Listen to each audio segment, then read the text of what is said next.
మా తెలంగాణ ఇచ్చిన సోనియా గాంధీ గారికి, రాహుల్ గాంధీ గారికి, మల్లికార్జున్ ఖార్గే గారికి, ప్రియాంక గాంధీ గారికి,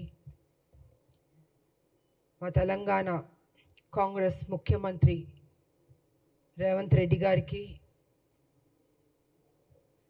మా కాంగ్రెస్ రాష్ట్ర అధ్యక్షులు మహేష్ కుమార్ గౌడ్ గారికి, ఉప ముఖ్యమంత్రి బట్టి విక్రమార్క గారికి, మిగతా మంత్రులకి, ముఖ్య నాయకులకి, మా కాంగ్రెస్ కార్యకర్తలకి అందరికీ నేను ధన్యవాదాలు తెలియజేసుకుంటున్నాను. గత ఒక వారం నుంచి ఎవరో నేను కొత్త మనిషిలాగా అసలు ఎలా ఇచ్చారు ఈవిడికి ఒక ఎమ్మెల్సీ అని ఒక వింతగా ప్రశ్నలు వేయడం జరుగుతుంది. అంటే మీడియాలో జరుగుతుంది. అది మీడియా వాళ్ళు వేయడం కాదు, అది ఎవరు అడిగిస్తున్నారో కూడా మాకు తెలుసు. పాపం బీజేపీ టీఆర్ఎస్ వాళ్ళకి ఏం అర్థం కావట్లేదు అనుకుంటాను. ఒక మహిళగా మీ రెండు పార్టీలకు నేను సేవలు అందించాను, మీరు సరైన నిర్ణయం తీసుకోకపోబట్టి మీ పార్టీని విడిచి నేను బయటికి వెళ్ళాను. ప్రజల్ని ఏ రకంగా మోసం చేయాలో ఆ రకంగా మీరు మోసం చేస్తున్నారు. సో ఈ రకంగా నేను బయటకు వచ్చి మనిషి నేను కష్టపడి ఒక మహిళగా కొట్లాడి నిజాయితీగా ఉంటే ఇవాళ ఒక ఎమ్మెల్సీ నాకు ఇచ్చినందుకు ఎందుకో మీకు అంత బాధ నాకు అర్థం కావట్లేదు. అంటే రేపు రాబోయే రోజుల్లో హౌస్లో మీ బండారాలని బయట పెడతానని భయం వేస్తుందా? హార్ట్ అటాక్లు వస్తున్నాయా మీకు నేను అడుగుతున్నాను. కేసీఆర్ గారు మీ పార్టీలో నా పార్టీని విలీనం చేయించుకున్నారు, తల్లి తెలంగాణ పార్టీని. మీరు నా ఎమ్మట పడ్డారు కానీ నా పార్టీని విలీనం చేయమని నేను మీ పార్టీలోకి వస్తానని నేను అనలేదు. ఈ రకంగా మీరు నా విలీనం చేయించుకొని నా చేత పని చేయించి ఉద్యమాలు అన్నీ చేశాను, కష్టపడ్డాను. కానీ మీరేం చేశారండి? ఒక మహిళని ఏ కాంగ్రెస్ తెలంగాణ ఇస్తాం అని చెప్పడం జరిగిందో అదే రోజు రాత్రి ఏ మాత్రం గ్యాప్ ఇవ్వకుండా, సమయం ఇవ్వకుండా, ఆ ఆనందాన్ని నేను తీసుకోనివ్వకుండా 12ంటికి సస్పెండ్ చేశాడు కేసీఆర్. వాస్తవాలు మాట్లాడుకుందామండి. ఎందుకు వాస్తవాలు కప్పిపుడుచుకుంటారు? విజయశాంతికి సంబంధమే లేదా? తెలంగాణ విజయశాంతి పోరాడలేదా? ఫర్ కైండ్ ఇన్ఫర్మేషన్ 1998 నా రాజకీయ జీవితం మొదలైంది బీజేపీ నుంచి. ఇది అందరికీ తెలిసిన సత్యం. ఒక ఓటు 2 రాష్ట్రాలు అనబట్టే నేను వెళ్ళాను. కానీ వాళ్ళు నిలబెట్టుకోలేదు. అందుకే బయటకు వచ్చి తల్లి తెలంగాణ పార్టీ నడిపించాను. నేను ఒక మహిళగా ఆల్మోస్ట్ 4.5 to 5 years నేను ఉద్యమాలు చేశాను. అప్పుడు కేసీఆర్ గారు ఎక్కడున్నారంటే ఆయన టీడీపీలో ఉన్నారు. ఆయన టీడీపీలో ఉండి ఆయనకి మంత్రి పదవి ఇవ్వలేదు కాబట్టి అప్పుడు బయటకు వచ్చి ఆయన ఉద్యమాన్ని ఎత్తుకున్నారు. అప్పటికే నేను ఉద్యమం అన్నది స్టార్ట్ చేశాను. ఇది తెలుసుకోవాలండి. కొంచెం వెనక్కి వెళ్ళి, బహుశా అందరికీ తెలుసు కానీ తెలియనట్టు నటిస్తుంటారు. అంటే ఒక బురద జల్లడం కేసీఆర్ ఒక్కడే కాదండి, ఆయన సొత్తు కాదు తెలంగాణ. 1200 మంది చనిపోయారు తెలంగాణలో. ఎంతోమంది త్యాగం చేశారు, ఎంతోమంది కొట్లాడారు. దాంట్లో ఒక ఆడబిడ్డగా నా వంతు నేను కృషి చేశాను. అలాంటిది ఈరోజు ఒక ఎమ్మెల్సీ వచ్చినందుకు ఎలా వచ్చింది, ఎందుకు ఇచ్చారు, ఏం చేస్తారు, ఆవిడ అక్కడ ఏంటండి ప్రశ్నలు? తెలంగాణ పార్లమెంట్లో 2 ఎంపీలు వెళ్ళారు కదా, 2 వెళ్ళినప్పుడు కొట్లాడుతున్నప్పుడు కేసీఆర్ ఎందుకు ఎగ్జిట్ అయిపోయాడండి? చివరిదాకా ఉంది. ఆ రోజు మా ఎంపీలు, కాంగ్రెస్ ఎంపీలు అందరూ ఉన్నాం, పెప్పర్ స్ప్రేలు కొట్టారు. నార్త్ ఎంపీలు అందరూ చిత్తక బాదుతున్నారు మమ్మల్ని ఎంపీని. నేను మీరా కుమార్ గారిని ఇలా పట్టుకుని నిలబడ్డాను. నేను ఇంత చేస్తే ఇదండి మీరు మాకు చూపించే కృతజ్ఞత? ఇదా మీ కుట్ర బుద్ధి? అంటే మీకు బడుగు బలహీన వర్గాలంటే నచ్చదు దొర, మీ దొర బుద్ధేతో చూపించుకుంటున్నారు. అందుకే నిన్ను దొర అంటున్నాను నేను. బడుగు బలహీన వర్గాలకి గౌరవం ఇవ్వడం నేర్చుకోండి. అదే బడుగు బలహీన వర్గాలు బీసీ కానీ ఎస్సీ కానీ ఎస్టీ కానీ మైనార్టీ కానీ లేకపోతే మీరు ఈరోజు ఈ పొజిషన్లో ఎక్కడ ఎలాగుంటారు? మీరు గతంలో ముఖ్యమంత్రి ఎలా అయ్యారండి? మీ దొరలు ఒక్కళ్ళే వేస్తారా? ఇంతమంది ఓటు వేయబట్టి మీరు ముఖ్యమంత్రి అయ్యారు, ఇంతమంది త్యాగం చేయబట్టి మీరు ముఖ్యమంత్రి అయ్యారు. అది గుర్తుపెట్టుకోండి దొరగారు. నింద వేయడం కాదు రాములమ్మ మీద, మీలా పిరికి బంధం నేను మాత్రం కాదు. గచ్చున్న మహిళని, త్యాగం చేసిన మహిళని, నా ఆస్తులు అమ్మి పెట్టాను తెలంగాణకి. ప్రతిరోజు మీరు నన్ను అవమానించారు, నాతో పని చేయించారు, నేను ఉద్యమాలు చేశాను. నా పార్టీ, నా తల్లి తెలంగాణ పార్టీ ఉంటే మీరు హింస పెట్టి ఆ రోజు జయశంకర్ గారిని నా దగ్గర పంపించి విలీనం చేయండి అని చెప్పింది మీరు కాదా? నేను విలీనం చేస్తానన్నానా నేను? సరే,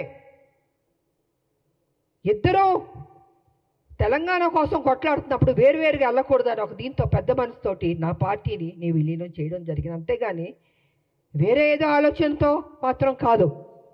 ఎందుకు చెప్తున్నానంటే అసలు తెలంగాణకి విజయశాంతికి సంబంధమే లేదన్నట్టు మాట్లాడుతుంటే చాలా అసహ్యంగా కూడా ఉందండి. ఒక ఆడబిడ్డని మెచ్చుకోవడం నేర్చుకోండి. మీకు మెచ్చుకోవడం మనసు రాకపోతే నోరు మూసుకొని కూర్చోండి. అంతేగాని మీ ఇష్టం వచ్చినట్టు ఎందుకు ఇచ్చారంటే ఇచ్చారండి కాంగ్రెస్ ఒక ఎమ్మెల్సీ.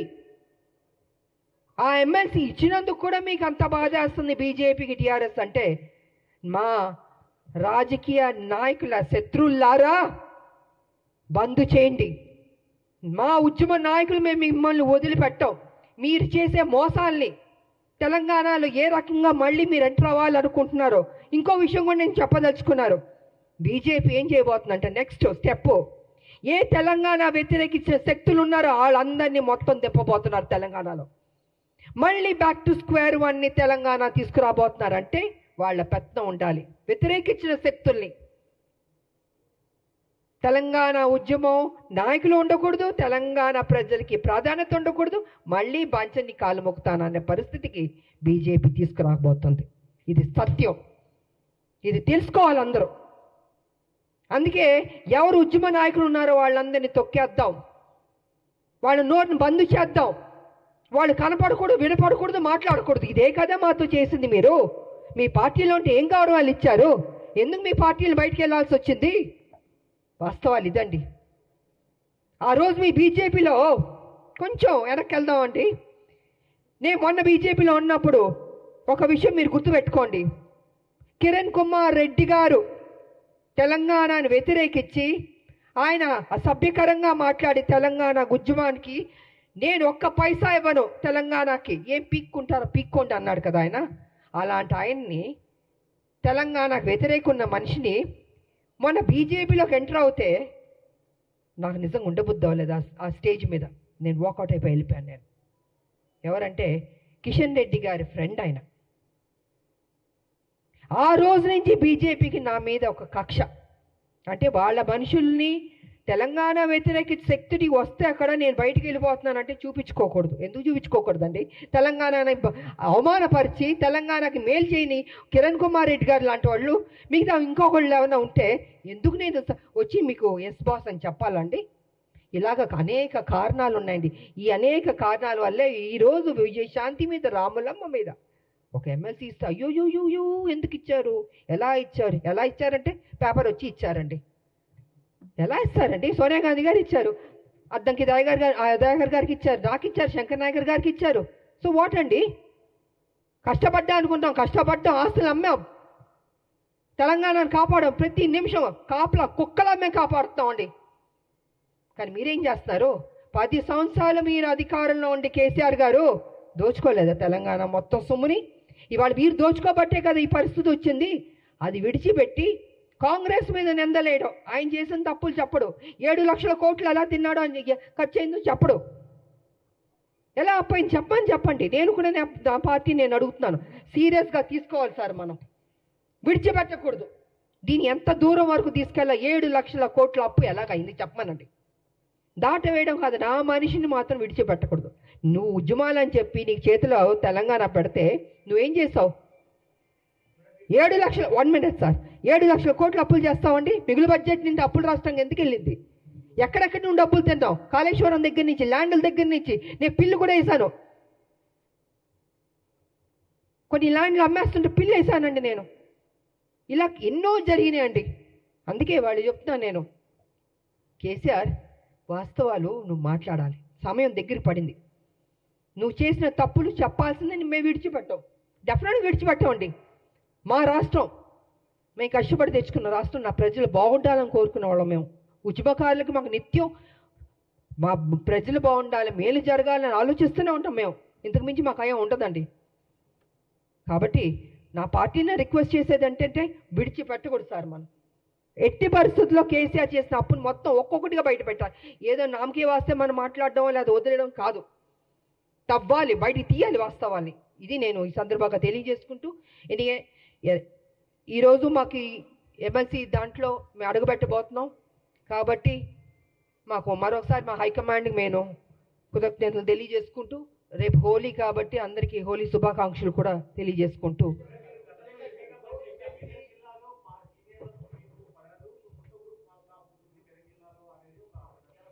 నేను చెప్పనండి. కేసీఆర్ గారు అక్కడ వాళ్ళ ఎంపీలు ఉన్నారు, వాళ్ళ ఎమ్మెల్యేలు కూడా కొంతమంది ఉన్నారు కదండి. ఇలాగే ప్రెస్లో చెప్పించే వాస్తవాల్ని కప్పిపుచ్చి అవాస్తవాల్ని ముందుకు తీసుకొస్తున్నాడండి కేసీఆర్. నాకు అక్కడ ఉన్న వాళ్ళకి ఎవరు పడలేదని మీకు ఎవరు చెప్పారు? మేము చెప్పానా? లేదా అక్కడున్న మా కాంగ్రెస్ వాళ్ళు ఎవరన్నా చెప్పారా? ఎవరు చెప్పలే కదండి. ఇప్పుడు ఎమ్మెల్సీ ఇచ్చినందుకు కూడా ఏంటి అని ఆయన కదా స్ప్రెడ్ చేస్తున్నాడు. ఆయన కదా ఈ రకంగా మాట్లాడుతున్నాడని మీకు తెలీదా అండి? మీ మీడియా సోదరులకు తెలీదా? నేనేం పని చేశానని 1998 నుంచి నేను పనిచేసింది తెలీదా? 28 ఏళ్ళు ఎలాగా పనిచేశానండి? పార్లమెంట్లో కొట్లాడిని తెలీదా? ప్రజలకు తెలీదా? మనం నా నోరు మీరు మూయొచ్చు, మీ నోరు నేను మూయొచ్చు, కానీ ప్రజలు చూస్తున్నారు కదా. ప్రజలకు తెలీదా రాములమ్మ ఏ రకంగా కష్టపడిందని? వాట్ ఈస్ దిస్ అండి?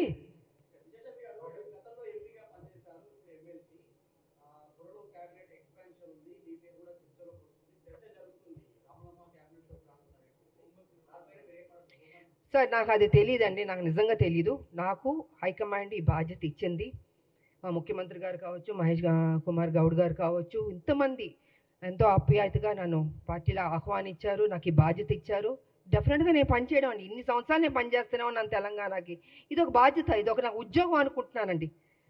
వేరే ఇంక నేనేం అనుకోవట్లేదు. ఈ ఉద్యోగానికి ప్రతిపక్షాల నోర్లు ముయించాలి, వాళ్ళు చేసిన తప్పుల్ని ప్రజలకు తెలియజేయాలి, ఏ రకంగా లూటీ చేశారో అది బట్టబయలు చేయాలన్నదే నేను కోరుకుంటున్నాను. అంతకంటే నా మైండ్లో ఏమీ లేదు అసలు. నా మైండ్లో ఏ ఆలోచన లేదు అసలు. ఇది కూడా ఆలోచన లేదు. ఇవన్నీ ఒక్కొక్క బ్రేకింగ్ న్యూస్లు వస్తుంటే నేనే చూస్తూ ఉన్నాను, మీతో పాటు నేను చూస్తున్నాను. నేను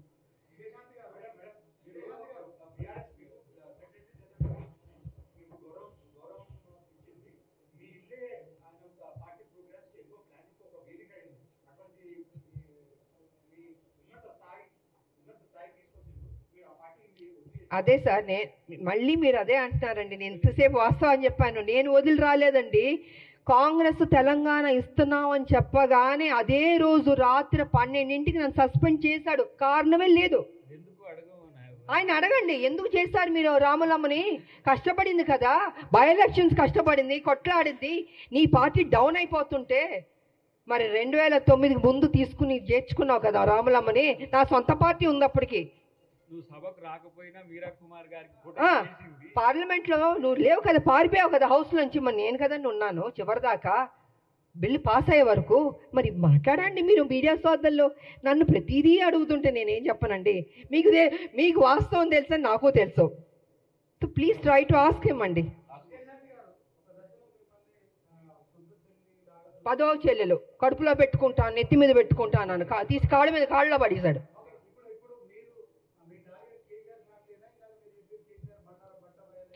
అవునండి, ఇప్పుడు కాదు సార్ నేను అంటుంది, కేసీఆర్కి బాధ్యత లేదండి. డబ్బు తిన్నాడు కదా, 1,00,000 కోట్లు, లక్ష లేని వాడు 1,00,000 కోట్లు తిన్నాడని గతంలో చెప్పాను.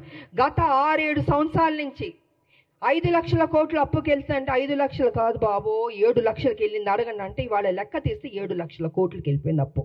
మరి చెప్పాలా చెప్పకూడదండి? ఆయన చేసిన తప్పుని చెప్పకుండా ఎంతసేపు కాంగ్రెస్ను పుచ్చుకుని మీరు తప్పు చేశారు ఏం చేస్తావు? నువ్వు చేయబట్టి తప్పే కదా, నువ్వు చేయబట్టి అప్పే కదండి. ఇవాళ అవస్థ పడుతున్నారు, ప్రతిదానికి ఇబ్బంది అవుతుందండి. జీతాలు ఇవ్వనా ఇబ్బంది, స్కీమ్స్కి ఇవ్వాల డబ్బులు ఇవ్వాలన్న ఇబ్బంది, ఎన్ని ఇబ్బందులు ఉన్నాయండి బికాస్ కేసీఆర్ వల్లది. నేను అదే చెప్తున్నా. ఒక్క నిమిషం సార్, అలాంటి వ్యక్తిని నువ్వు సమాధానం చెప్పాలి. విడిచిపెట్టవు. మీరు అసెంబ్లీకి ఎందుకు రావట్లేదండి? ఎందుకు రావట్లేదు నేను అడుగుతున్నాను. మీకు ఓటు వేశారు కదా, మిమ్మల్ని గెలిపించారు కదా, మీరు అపోజిషన్ లీడర్లో కూర్చోరా? అంత మీరేమైనా గొప్ప స్థాయి నుంచి వచ్చారా? మీరు కింద నుంచే కదా వచ్చారు. ఇప్పుడు ఈ డబ్బు ఈ కోట్లు అన్నీ ఎక్కడి నుంచి వచ్చిందండి? మా తెలంగాణ నీకు వేసిన భిక్షం కాదు, నువ్వు గుంజుకున్నావు, మోసం చేసావు. సో కాబట్టి నేనేమంటున్నానంటే నువ్వు రా, అసెంబ్లీకి రా, కూర్చో. నువ్వు తప్పు చేయలేదంటే చెప్పు, లెక్కలు ప్రతి వన్ బై గా లెక్కలు తీసి చెప్పాను. నువ్వు పబ్లిక్కి చెప్పాల్సిన బాధ్యత నీకుంది. ఉద్యమాలు చేసిన అని చెప్పుకుంటున్నావు, పులి నోట్లో తలకాయ పెట్టాను, నేను ఒక్కడనే కష్టపడ్డాను. నువ్వు ఒక్కడే కష్టపడలే, అందరు కష్టపడబట్టే తెలంగాణ వచ్చింది. నువ్వు అందరినీ వాడుకున్నావు, అందరితో పని చేయించుకున్నావు, నువ్వు మహారాజులా ఎంజాయ్ చేస్తున్నావు.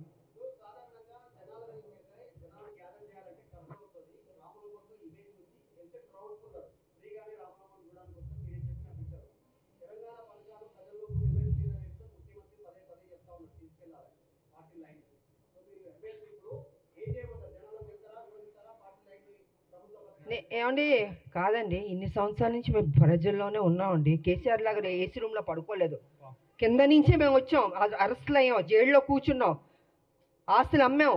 ఆయనలాగా డబ్బు తిన్నింది కాదండి మేము. మా డబ్బు మేము కష్టపడి సంపాదించిన డబ్బు పెట్టామండి. ఎందుకు నా ప్రజలు అనుకున్నాను.